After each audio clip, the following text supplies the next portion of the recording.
জান্নাতের দরজার মাঝে লেখা আছে সদকা করলে কমপক্ষে 10 গুণ সওয়াব পাওয়া যায়। 1 টাকা সদকা করলে কমপক্ষে 10 টাকার সওয়াব পাওয়া যায়। এরপরে লেখা আছে করজ দিলে, কোনো মানুষকে ঋণ দিলে কমপক্ষে 18 গুণ সওয়াব হবে।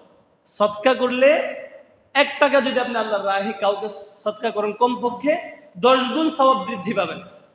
আর জান্নাতের দরজায় লেখা আছে ওয়াল করদু বিথামানিয়াতি আশর, কেউ যদি 1 টাকা মানুষকে ঋণ দেয়, 1 টাকার বিনিময়ে সর্বনিম্ন আল্লাহ পাক তাকে 18 গুণ 18 টাকা সওয়াব দিবেন। সুবহানাল্লাহ। আজকে আমাদের সমাজে যদি কোনো মানুষ অভাবে পড়ে, কোনো মানুষ দুঃখে পড়ে, কষ্টে পড়ে, যদি কারোর কাছে ঋণ চাইতে যায়, তখন মানুষের সাথে সাথে শর্ত জড়িয়ে দেয়। 1000 টাকা দেবো, ঠিক আছে, সাথে 100 টাকা বৃদ্ধি দিতে হবে, 100 টাকা বাড়াইয়ে দিতে হবে, সুদ 1 লক্ষ টাকা দিব, আরো 5000 টাকা বাড়াইয়ে দিতে হবে। এই আশ্চর্য ধরনের কথা, মানে সুদটাকে মানুষ এত হালকা চোখে দেখে। অথচ আল্লাহ কোরআনের মাঝে বলেছে 3 নম্বর পারা 6 নম্বর পৃষ্ঠার মাঝে বলেছে ওয়ায়ুরবিস সাদাকাত ওয়াল্লাহু লা ইউহিব্বু কুল্লা কাফারিন আথীম।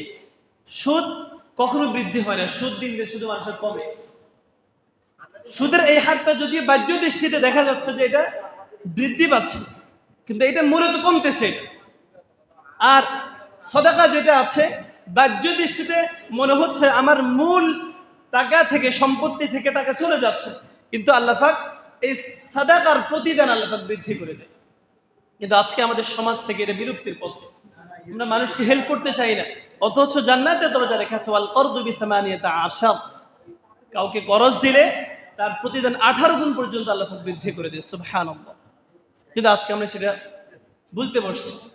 করজ দিলে আরো কি কি ফায়দা হয় গত জুমাগুলোর মাঝে আমি আলোচনা করেছিলাম। আল্লাহ তাআলা আমাদেরকে সেই তৌফিক দান করুন। এবার আসেন জান্নাতের দরজাগুলো দিয়ে কাদেরকে ডাকা হবে।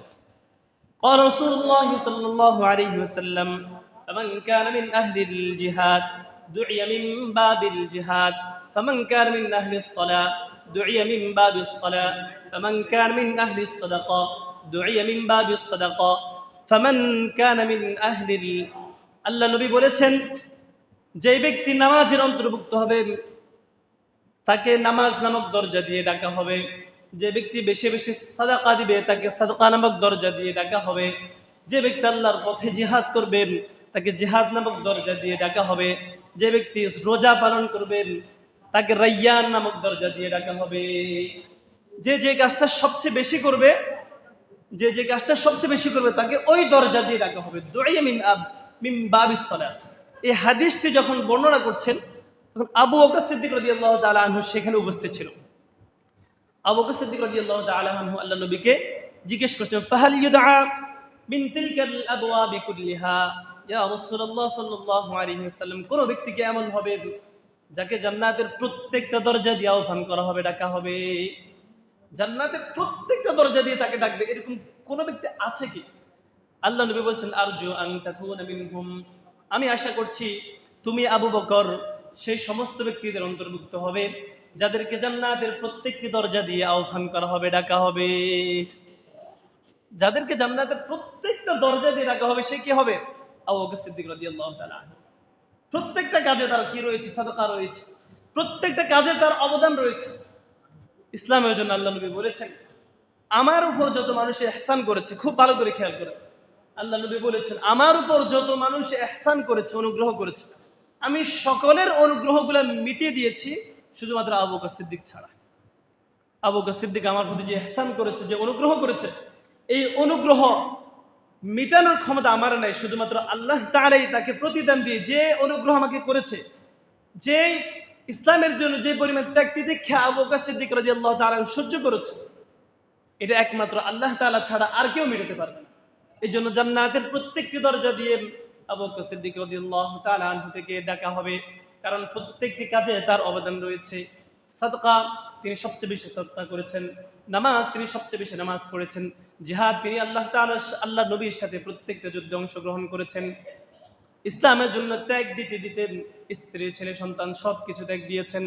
আল্লাহ নবী যখন এই কোনো যুদ্ধের জন্য আবু বকর সিদ্দিক রাদিয়াল্লাহু তাআলা আনহুর কাছে প্রতিদান চাইতেন, সঙ্গে সঙ্গে আবু বকর সিদ্দিক রাদিয়াল্লাহু তাআলা আনহু আল্লাহ নবীর কাছে এনে সবকিছু উপস্থিত করে দিতেন।